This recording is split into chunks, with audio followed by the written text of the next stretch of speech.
Halo semuanya. Materi kali ini yang akan saya sampaikan adalah uji Smirnov. Uji Smirnov ini masih tergolong dari uji-uji tipe Kolmogorov. Ya. Data terdiri dari dua contoh acak yang saling bebas. Jadi kita ingin menguji bahwa contoh acak yang pertama itu katakanlah dari satu populasi dan berukuran N, ya, kita notasikan dengan X1, X2 sampai Xn. Kemudian dari populasi kedua berukuran M, kita notasikan dengan Y1, Y2 sampai YM, ya biar agak berbeda dan tidak membingungkan. Jadi andaikan Fx ini adalah fungsi sumberan kumulatif dari perubahan X, dari populasi X, dan Gx adalah fungsi sumberan kumulatif dari perubahan Y ini. Ya. Meskipun kita tidak tahu distribusinya apa.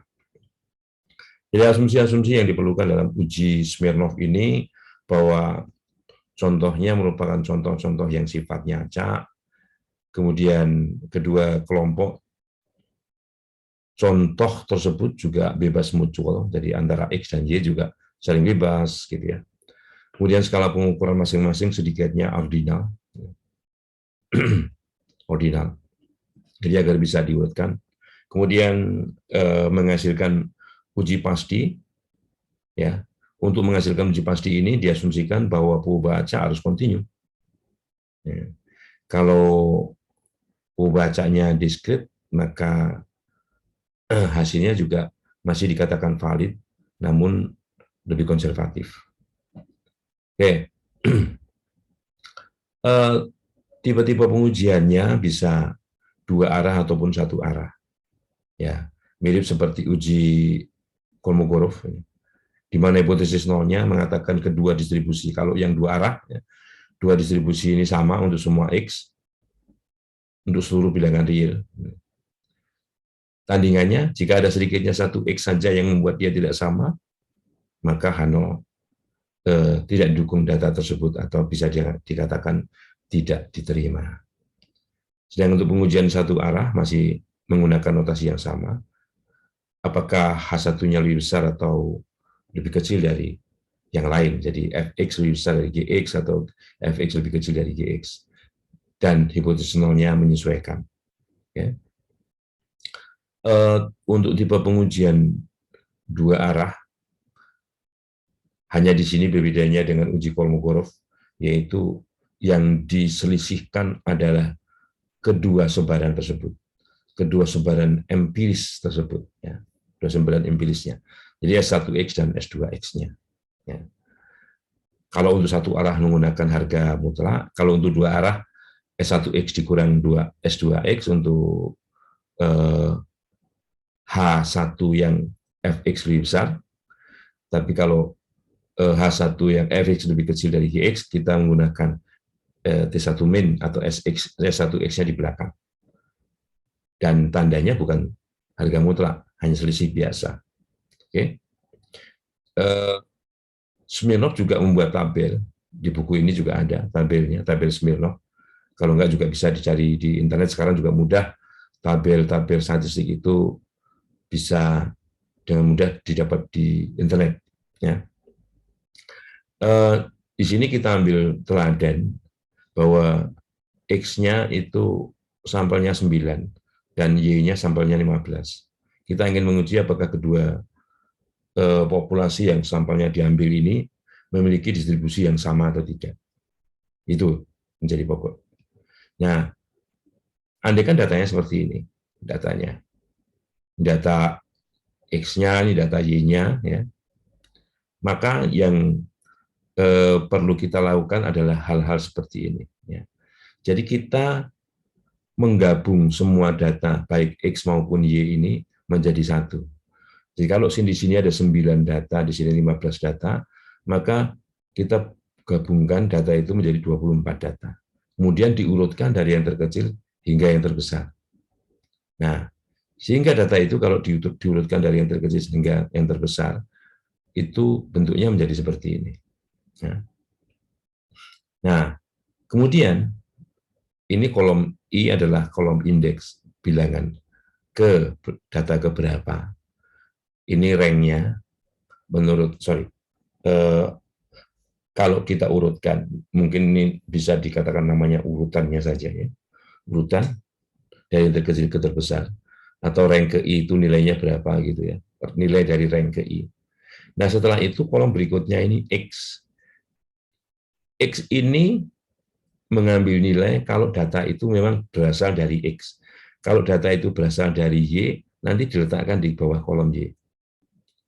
Misalnya 6,36 ini di bawah kolom Y, karena ini datanya Y.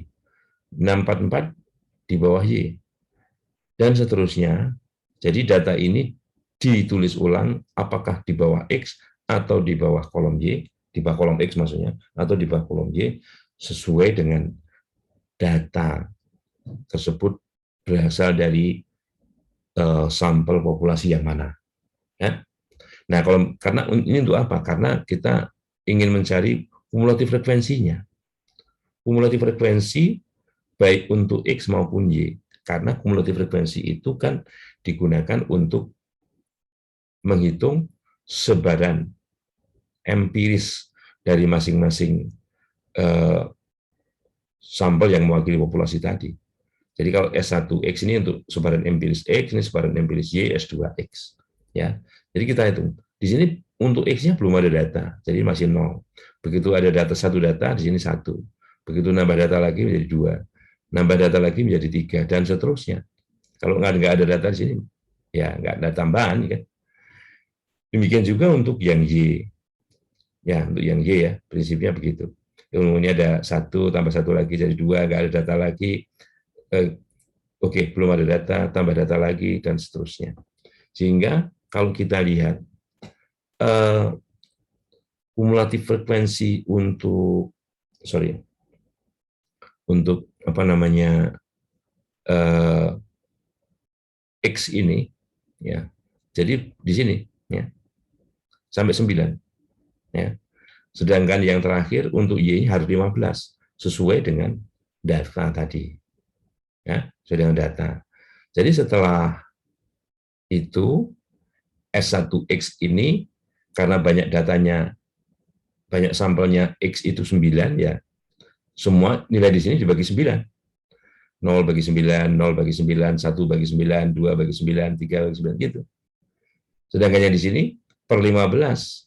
Artinya setiap ada data ini tambah, ya, 1/15. 1/15, per 15, ini 1/15 nih. Ya. Jadi ini 2/15, 3/15, dan seterusnya. Oke. Nah, setelah itu baru dicari nilai untuk setiap X yang berada pada interval itu, dicari nilai perbedaannya. S1X dikurangi S2X. Ya. Ini nilainya nih perbedaannya. Ya. Nah, untuk semua tentunya. Nah, kemudian kita dapatkan, yang terbesarnya itu 0,489. Absolutnya ya. Tentunya absolutnya. Ini yang min itu tidak ada yang lebih besar daripada 0,489. Maka nilai statistik Smirnov-nya adalah 0,489. Ya. Oke. Nah, dari label Smirnov dengan alfa 5% dan N9 M15 itu dikatakan tolak hipotesis 0 jika nilai statistik hitung Smirnov-nya itu lebih besar daripada 0,533 atau 8/15. Nah, karena di sini 0,489 tidak lebih besar daripada 0,533, maka hipotesis 0 diterima. Artinya, baik kedua data ini bisa dikatakan memiliki atau berasal dari fungsi sebaran kumulatif yang sama. Ya, oke. Itu statistik apa namanya pengujian Smirnov. Nah, mungkin kita kalau ini kan cuma sekali data ya, sekali data kemudian paham begitu. Tapi bagaimana kalau kita dihadapkan dengan data yang selalu berubah, atau katakanlah kita melakukan simulasi bagaimana cara melakukan simulasi. Oke, kita stop share dulu, kita sharing apa namanya, nah, saya buka dulu statistiknya ya. Oke, ini Kolmogorov, kemudian yang Smirnov ya. Oke, saya besarkan dulu datanya.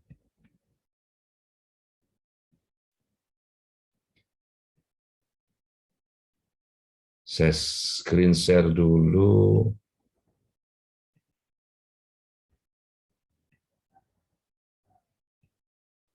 Oke ya, ini statistik Smirnov.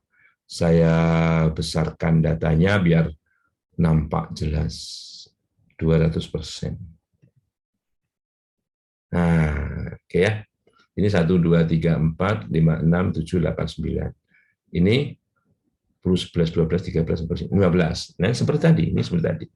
Hanya bedanya data ini saya bangkitkan, ya. Saya bangkitkan, saya simulasikan di sini. Kalau kita lihat, ya, ini. Jadi dari distribusi normal ini random ya. Fungsi run ini membangkitkan bilangan dari 0 sampai 1 ya. Di sini norm inf, normnya nggak pakai S tadi, normal umum ya. Dengan apa namanya, nilai peluang di sini berapa ya. Inf itu kebalikannya ya. Kemudian ini rata-ratanya 10, standar deviasinya 3.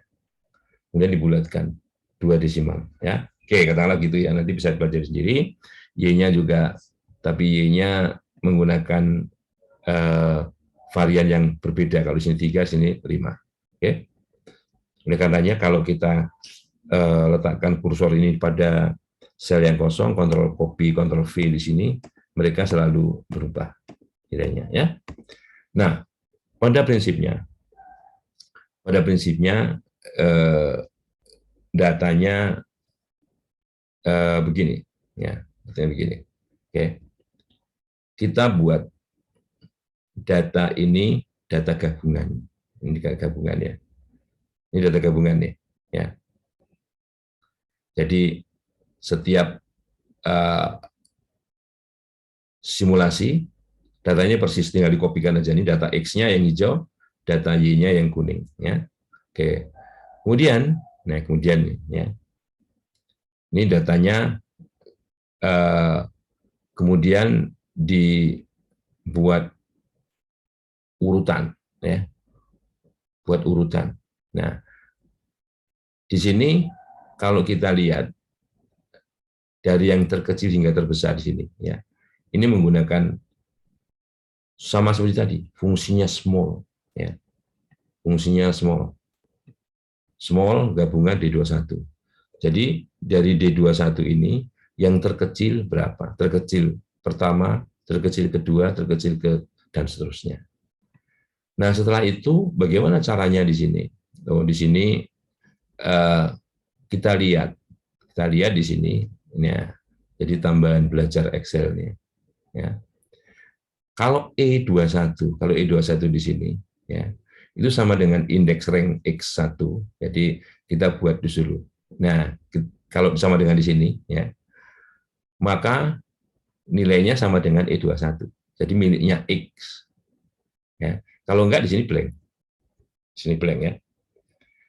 Ini if error itu tambahan. Ya. Oke. Nah, di sini juga gitu.